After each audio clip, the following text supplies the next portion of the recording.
Greetings, Geechlings. Geechin Prime here with my review of One Piece Chapter 894. And 12:05 a.m. Which I must have missed that when I was reading the review. Or my live reaction, sorry. I'm all over the place. We know Note Boys this week. Yes, I'm borrowing that from Roger in a way. Yeah, I just wanted to get this out as soon as possible.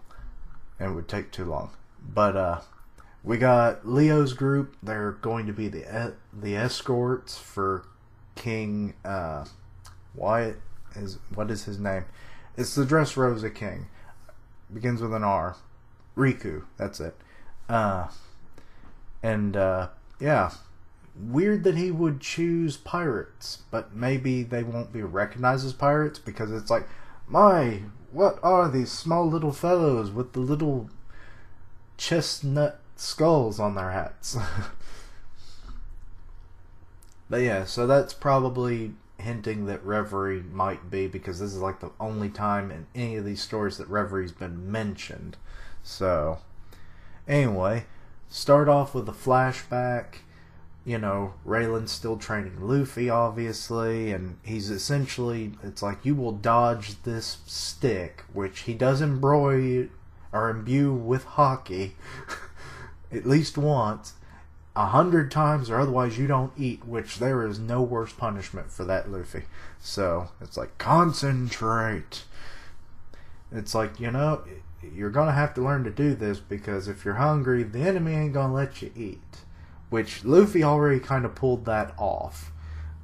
But yeah, you see Luffy, he's got like lump on his head, and it's like, oh, something smells delicious. It's like, quit being distracted, that's my dinner. So Luffy, you know, he's trying to like, I sense the attack from here, and then from here, and he actually punches the dinner, and Raylan's like, you little... And then that's when the hockey stick comes in. Hockey stick.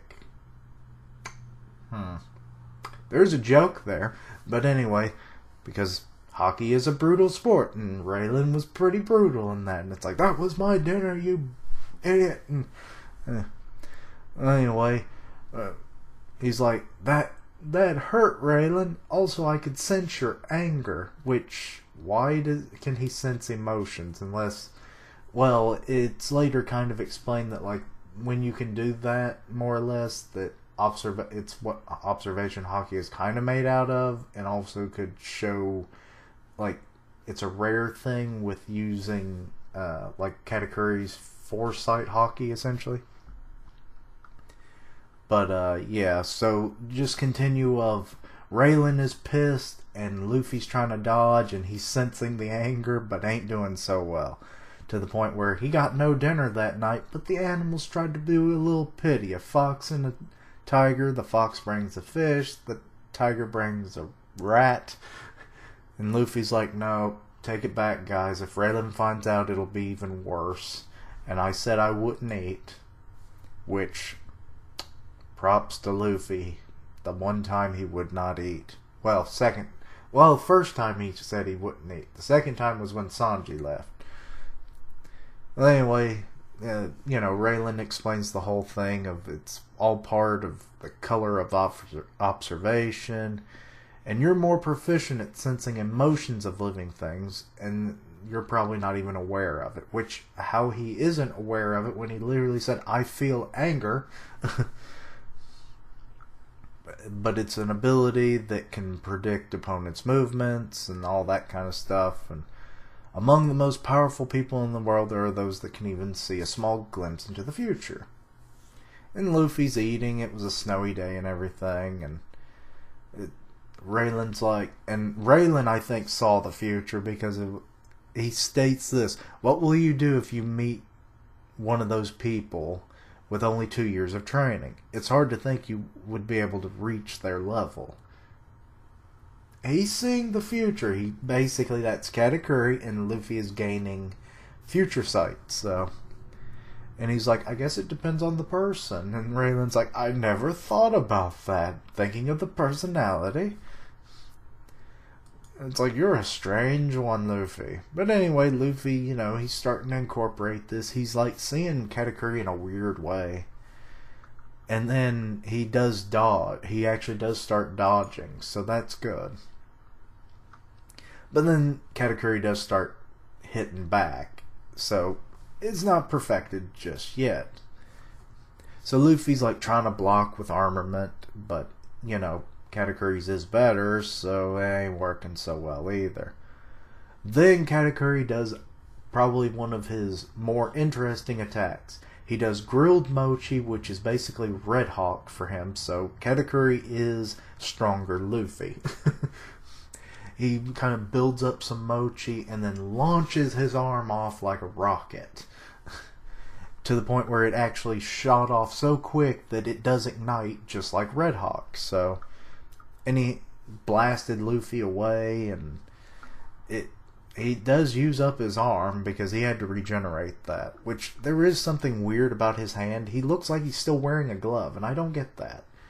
Shouldn't that have been gone? Unless maybe it's like a thin layer of armament hockey, sorry. And Luffy comes back, gives him a good right punch. Then it's 10:10.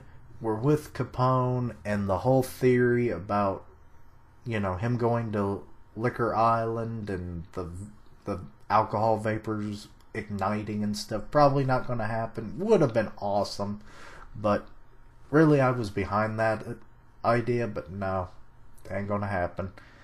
Because they're heading that way. Chiffon's like, no, we still have to pay off our debt, and Liquor Island is too close to the Straw Hats. Because they were just going to dump the cake off and get out of there. And also apparently the Nostra Castello, like the paddles had been damaged. I guess from oven. I just now made that connection. But how did they make it so far on ruined paddles? But anyway, like, they kind of got enough time because with Prometheus being as big as he is, it's apparently slowed him down somehow. I don't know, when you're flying, it makes no sense. I mean, he's literally just a fireball. But, so, that's just kind of their plan. They're using the slowness of Big Mom and just going to another island. But, so that's kind of the plan. Capone's not happy about it because it's like, she's literally behind us. We need to get out of here as soon as possible. But, and Big Mom ain't so big no more. I mean, it's been obvious in other chapters, but this, it's so glaring. She has gotten skinny. Brûlée definitely got her looks from Big Mom. Just, she doesn't have the extra pounds. And, like, everyone's just freaking out. She's getting hungrier and hungrier, and then we change back to Katakuri and Luffy, and then it changes over. It's 10:50 p.m. and the Straw Hats are dodging massive slashes across the water from a massive smoothie, which the only thing I can figure out, because, like, at one point the ship is going to sink by her sisters are saying this, if you get any bigger. I've heard two theories. One is my own, where she's like extracting the size out of people using her powers, because she can like take emotions and things out of stuff in ways that shouldn't be possible, and then can drink said substance. So maybe she's literally drinking the bigness, so embiggening the smallest of, or the weakest of the commanders. To quote The Simpsons in a way. But, and maybe that's what she's doing.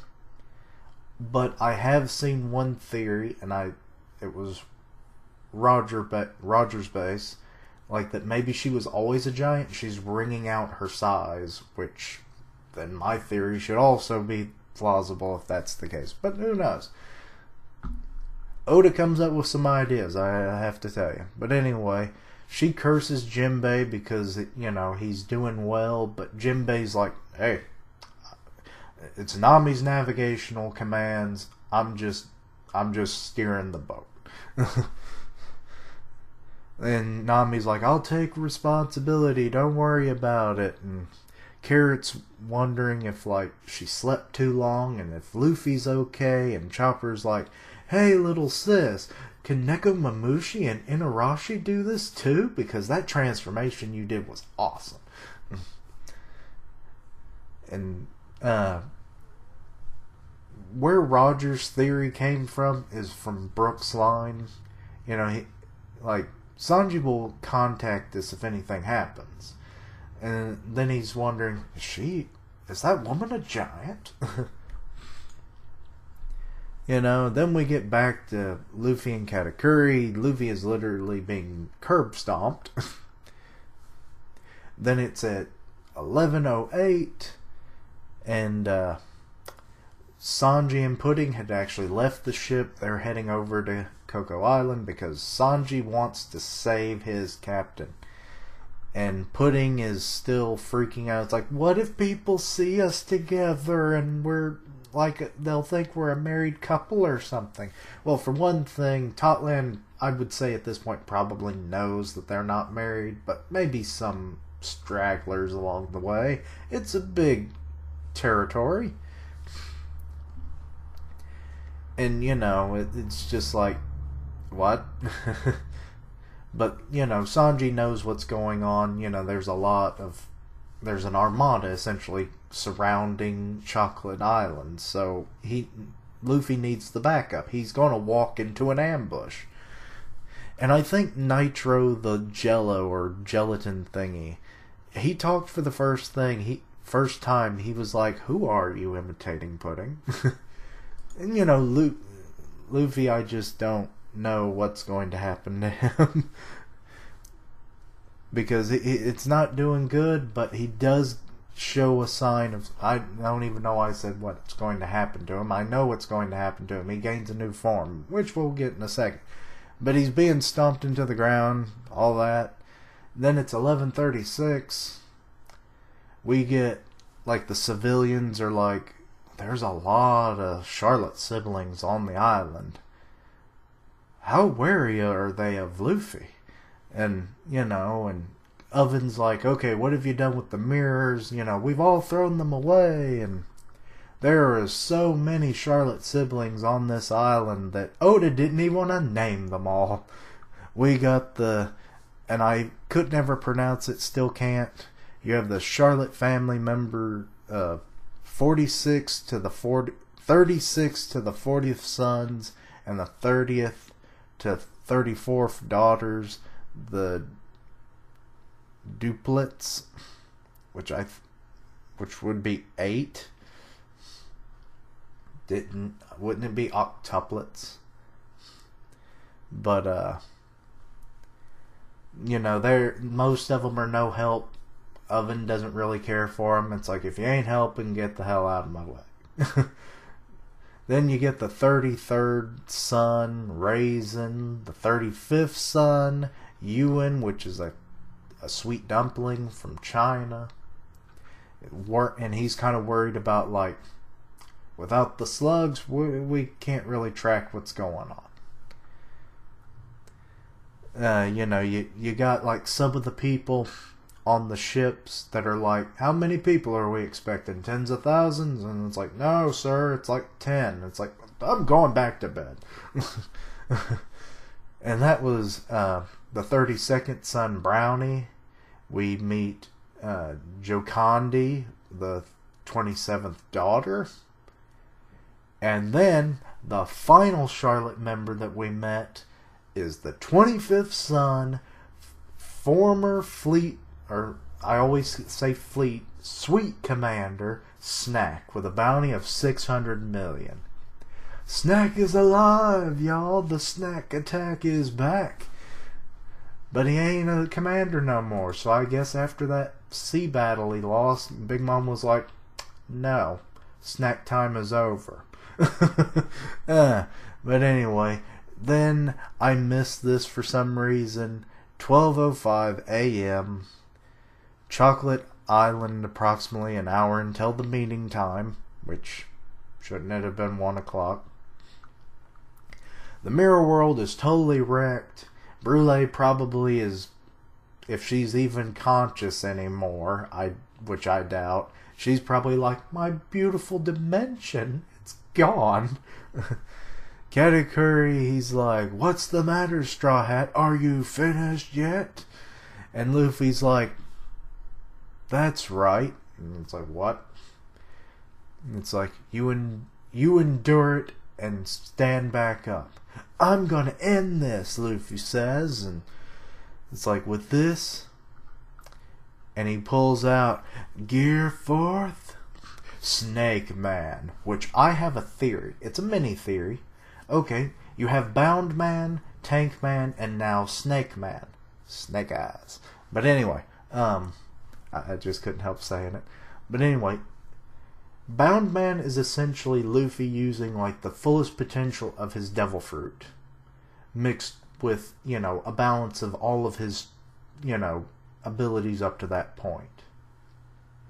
He's at his most bouncy, essentially.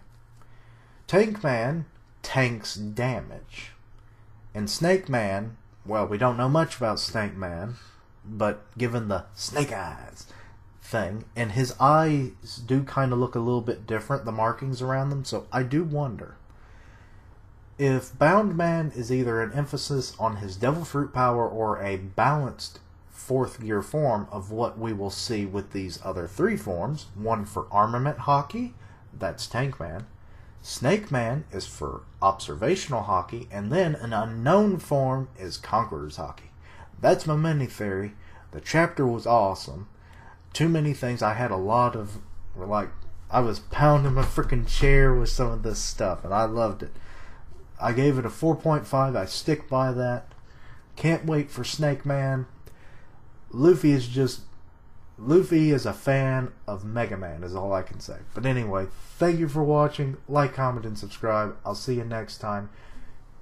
Follow me on Twitter at Keishan Prime. That's where I have my theory posted. But anyway, Keishlings roll.